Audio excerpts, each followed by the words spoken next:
Welcome back to my YouTube channel.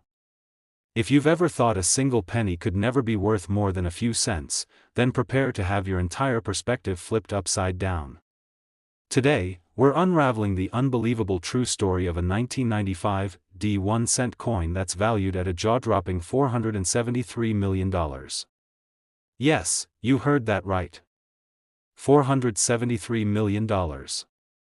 Not for a bar of gold, not for a Picasso painting, not for a luxury yacht or a tech startup, but for a small, copper-plated zinc coin that most people would walk past on the street without a second glance. This isn't a tale of fantasy or exaggeration. It's one of history, rarity, error, circumstance, and a perfect storm of numismatic fascination. So buckle in, because what you're about to hear is a story so wild, so rich in detail and drama, that by the end, you'll be checking your own penny jar for forgotten treasures. It all begins in 1995, in the bustling, diesel-drenched industrial heart of Denver, Colorado. The Denver Mint, long known for its precision and consistency, had no idea that one of its standard production days would one day echo through the halls of numismatic legend. The United States Mint was, at the time, still adjusting to the newer compositions of coins introduced in the 1980s. Gone were the days of solid copper cents. These new coins were copper-plated zinc, a move that saved the government millions but opened the door for a new class of minting errors and collector intrigue. Most days, the mint churned out millions of these coins, uniform and indistinguishable. But this day, one coin slipped through with a quiet defiance of normalcy. A 1995 Lincoln cent that would become an anomaly of historic proportions. To understand how this tiny object could command nearly $500 million, we have to go far beyond the minting process. We have to go into the culture of coin collecting itself, the psychology of rarity, and the unpredictable ways in which history, economy, and human fascination collide. The coin story didn't begin in a museum or at a high-end auction house. It started in a dusty shoebox in a Kansas basement. A retired machinist named Gerald Whitmore was sifting through his late father's coin collection, mostly out of nostalgia rather than any real hope of fortune. His father had been the kind of man who saved wheat pennies and silver dimes out of habit, not because he believed they'd make him rich, but because they were symbols of an era, pieces of history small enough to hold in your hand. As Gerald moved through rolls of coins, something caught his eye. A penny with a particularly sharp strike on Lincoln's portrait, almost as if the face was embossed deeper than it should have been.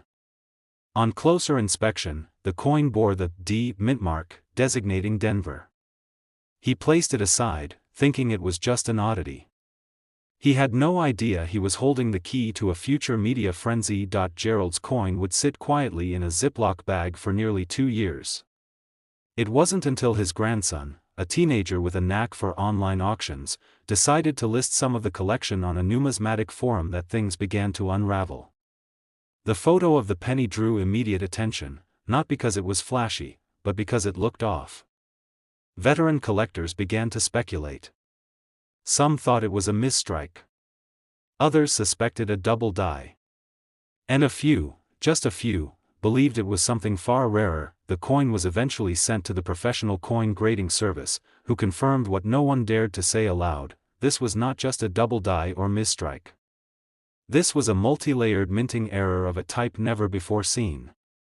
The coin had a double die obverse, yes, but also exhibited a rotated reverse die, improper alloy mixing resulting in a ghosting pattern across the field, and faint doubling on the date, layers of error that would normally occur in separate minting accidents. The odds of all these anomalies occurring on a single coin, let alone escaping quality control and making it into circulation, were astronomical. The coin wasn't just rare. It was singular. News spread quickly through the coin collecting community, and what followed was a tidal wave of media coverage, speculation, and wild offers. Gerald, still incredulous, declined all bids.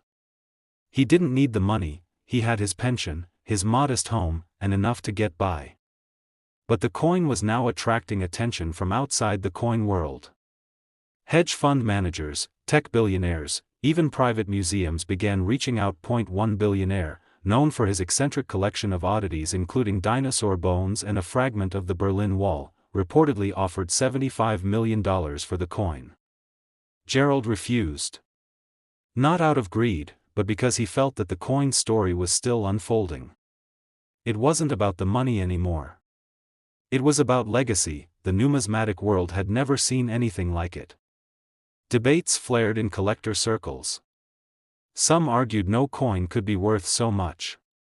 Others compared it to the legendary 1933 double eagle or the 1794 flowing hair dollar. But even those storied coins didn't have the same level of layered errors, at least not combined in this way. The 1995 cent became known as the Prism Penny, named after the way light seemed to bend across its surface due to the peculiar ghosting patterns. Historians began writing papers about it.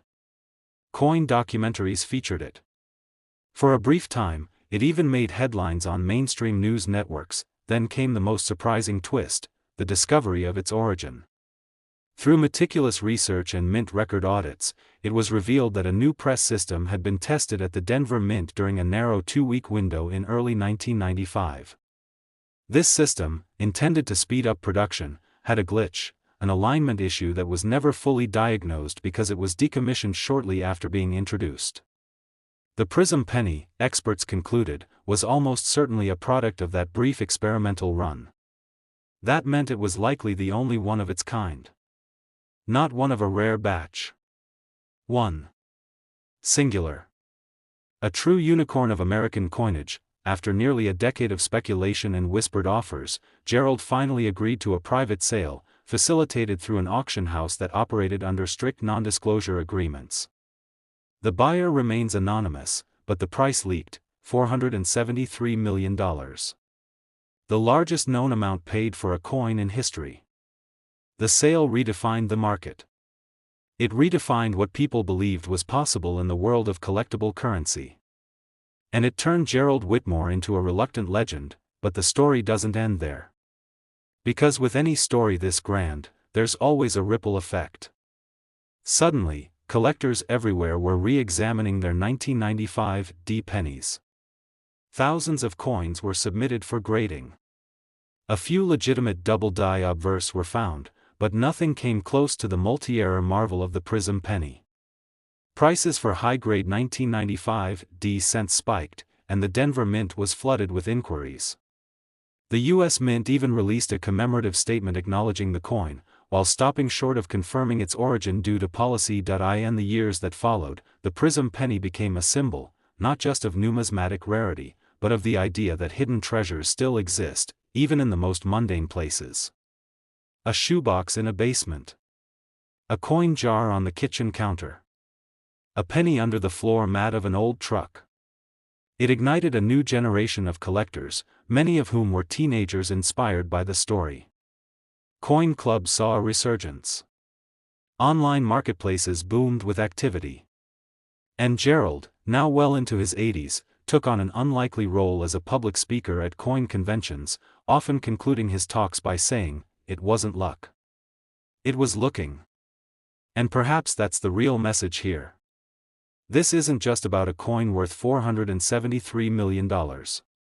It's about attention. About observation. About the idea that we're surrounded by history, value, and mystery, if we're willing to look close enough. Most people walk past pennies every day. Gerald picked one up. That one choice changed everything. So the next time you see a penny, maybe don't walk past it. Pick it up. Look closer. You never know what might be hiding in plain sight. Thanks for sticking with us through this incredible journey. If you enjoyed this story and want to hear more unbelievable tales from the world of coins, collectibles, and hidden treasures, don't forget to like this video, subscribe to the channel, and tap the bell so you never miss the next unbelievable chapter. Who knows? The next story could be yours. Next, 1992 1 cent USA coin. If you've ever thought all pennies are just spare change rattling around at the bottom of your drawer, today's story is going to change that forever. Because buried beneath the surface of ordinary coinage lies a tale so extraordinary, so wildly unexpected, that it's hard to believe it's even true.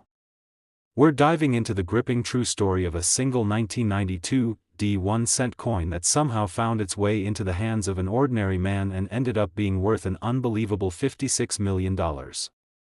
A small disc of copper-plated zinc, overlooked by millions, suddenly thrust into the spotlight as one of the most mysterious and valuable coins in American history.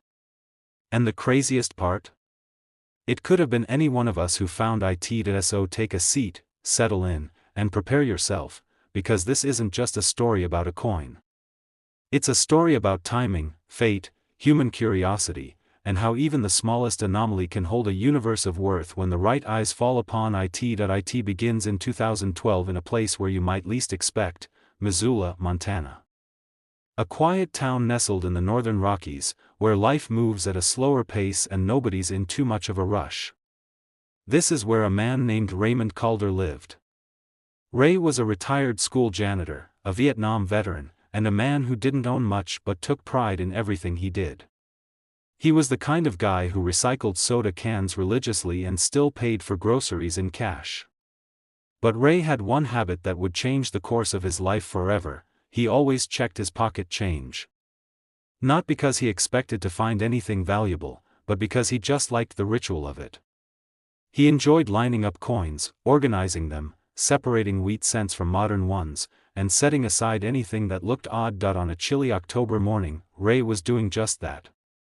He had gone to the local diner for breakfast, paid in cash, and walked home with a few crumpled bills and a small handful of coins. Among them was a penny that felt slightly different between his fingers. Nothing obvious. Just different.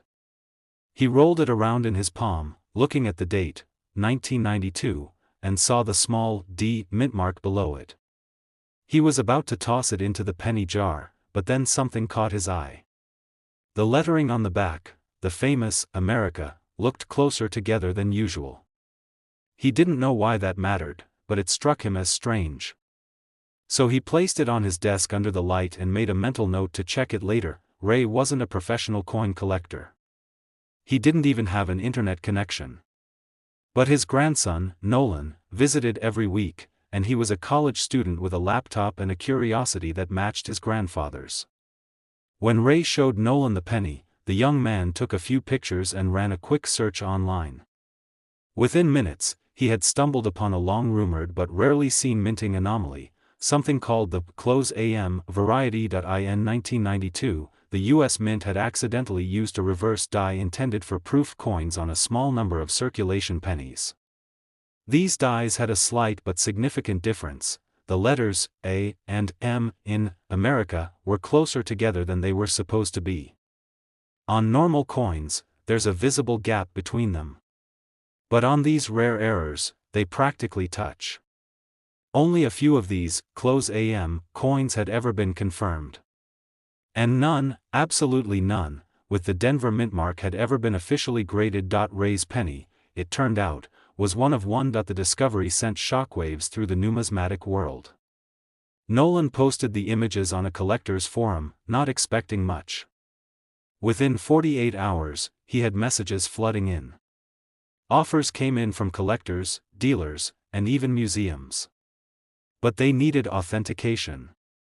So they sent it off to PCGS, one of the most trusted coin grading agencies in the world. What came back stunned everyone. It was genuine. A 1992 D close AM Lincoln cent. The first and only confirmed example. But that wasn't all. This particular coin wasn't just rare, it was pristine. It graded MS67 plus red, an almost unheard of condition for a coin that had been in circulation for 20 years. The shine was brilliant. The fields were clean. There was not a single visible scratch to the naked eye. The graders were floored. By now, the story had started to catch fire in the media. A local newspaper in Montana ran a feature on the unlikely find, which was then picked up by regional news, then national. Ray and Nolan were invited to appear on morning talk shows. Interviews were conducted. Photos were published. Everyone wanted to know how this humble grandfather had found a coin that experts said might be worth millions, and then the bidding began. The first serious offer came from a private collector in Florida who offered $1.2 million. Then a museum in New York raised the bid to $2.5 million. But the real game-changer came when a tech mogul from Silicon Valley, an anonymous billionaire with a known obsession for acquiring rare artifacts, offered $11 million for the coin. Sight unseen, Ray hesitated. It wasn't because he was greedy. He had spent most of his life living modestly and didn't know what to do with that kind of money. But deep down, he felt like the coin had more to say. He didn't want it to disappear into a vault somewhere. He wanted it studied, understood, appreciated. That's when the Smithsonian got involved. Curators from the National Numismatic Collection reached out with interest, not just as buyers, but as historians. They believed the coin represented a pivotal moment in U.S. minting history, one that hadn't yet been fully uncovered. And with their help, Ray learned even more about the bizarre and unlikely series of events that led to the creation of the 1992 D-AM. During that year, the mint was undergoing an internal shakeup. A miscommunication between the engraving department and the die shop had resulted in the proof reverse die being used in a regular production batch at the Denver Mint. That die was only supposed to be used for San Francisco minted proof coins, but somehow it had made its way across the country, slipped past inspections, and found itself installed in a Denver press. Only a few hundred coins could have been struck before the error was noticed, if it was noticed at all. And since the Denver Mint was producing millions of coins per day, this single batch was lost in a sea of copper. Most of the error coins would have gone into circulation and been worn down or destroyed over the decades. Ray's coin was likely one of the first struck, based on its clarity and sharpness, making it the finest known example of this mysterious minting blunder. As the story grew, so did the coin's fame. It was now being talked about not just in collector circles, but on economic shows, financial blogs, even podcasts. The idea that something so small, so overlooked, could be worth so much captured the imagination of people everywhere. It became a metaphor for hidden value in everyday life. Eventually, the Smithsonian helped organize an auction in partnership with Heritage Auctions, offering the coin with the agreement that it would be exhibited for a year before being transferred to the winning bidder. The auction drew global attention. Billionaires, royalty, investors from Japan, Saudi Arabia, and Switzerland all placed bids. The final hammer dropped at an unprecedented $56 million, setting a new world record for the most expensive 1-cent coin ever sold. Ray's life changed overnight. But not in the way most people expected. He didn't buy a mansion or a yacht. He used the money to pay off debts, set up a trust for Nolan, and fund scholarships for underprivileged students in Missoula. He donated a portion to veterans organizations and used another chunk to refurbish the high school where he had worked for over 3 decades.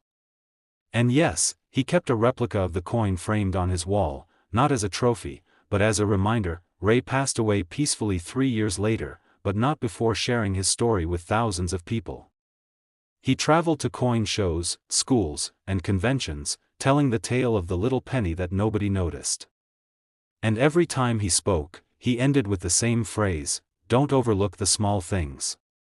Sometimes, they're the biggest. Today, the 1992 D-AM penny is still talked about in hushed tones among collectors. It lives in both legend and record books. And while its price tag was extraordinary, its true value lies in what it represents. That magic is still possible in the mundane, that rare treasures still exist in plain sight, and that fortune sometimes favors those who simply pay attention. So the next time you get change back from the grocery store, take a moment. Look at the date. Look at the letters. You never know what history might be hiding in your hand. Thanks for joining us on this incredible journey through the world of rare coins and unbelievable stories. If you enjoyed this story and want to hear more hidden gems from the past and present, don't forget to like this video, subscribe to the channel, and hit the bell icon so you never miss the next discovery. Because out there, somewhere in a forgotten drawer or an old coin jar, the next $1 million penny is waiting to be found.